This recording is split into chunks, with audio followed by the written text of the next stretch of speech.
सारा दारोमदार मुझे लग रहा है आपके कंधों पर आ चुका है। 2 मिनट का आपका समय शुरू होता है अब। इमाम साहब ने बहुत बढ़िया बात कही और आपने ताली भी बजाई कि बाबर इस देश का आदर्श नहीं है, इस देश के मुसलमानों का आदर्श नहीं है। लेकिन सवाल ये है, आदम गौंडवी जी ने पूछा था ये सवाल कि गलतियां बाबर की थी, फिर जुम्मन का घर फिर क्यों जले? दफन है जो बात, अब उस बात को मत छेड़िए। बाबर के नाम पे दूसरे लोगों के खिलाफ बोला जाता है तब दर्द होता है। बाबर से हमें कोई सहानुभूति नहीं है। इमाम साहब ने एक बात और कही कि इस देश को मस्जिदों की जरूरत नहीं है, यूनिवर्सिटी और अस्पतालों की जरूरत है। मुझे और ज्यादा अच्छा लगता अगर वो ये कहते कि इस देश को मंदिर मस्जिदों की जरूरत नहीं है। एक धर्म के पूजा स्थलों की जरूरत नहीं है तो दूसरे धर्म के पूजा स्थलों की जरूरत क्यों है? सवाल ये भी महत्वपूर्ण है।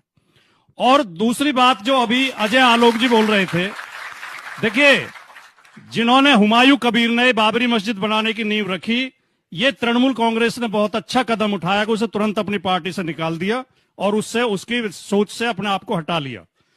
धर्मस्थल बनाने का, मंदिर मस्जिद बनाने का, पूजा करने का अधिकार हमारा संविधान देता है, हम अपने तरीके से करें। लेकिन हमें ऐसे मामले नहीं छेड़ने चाहिए जिससे लोगों के दिल को कष्ट पहुंचे या जिससे आपस में तनाव पैदा हो, आपस में वेमनस पैदा हो। ये बाबरी मस्जिद का नाम लेने से बार बार या पुराने जख्म कुरेदने से लोगों को कष्ट पहुंचता है। तो ऐसे काम कोई सी पार्टी को भी, किसी भी धर्म के लोगों को नहीं करना चाहिए।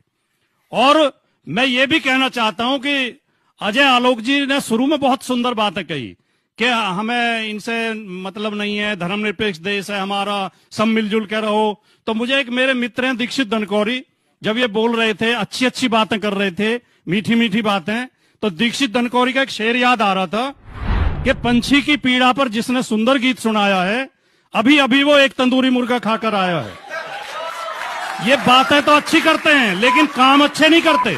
हमें काम भी अच्छे करने चाहिए। बहुत अच्छा, वाह। मिडिल ऑर्डर ने जबरदस्त बात भाई, गजब एकदम आप दोनों ने।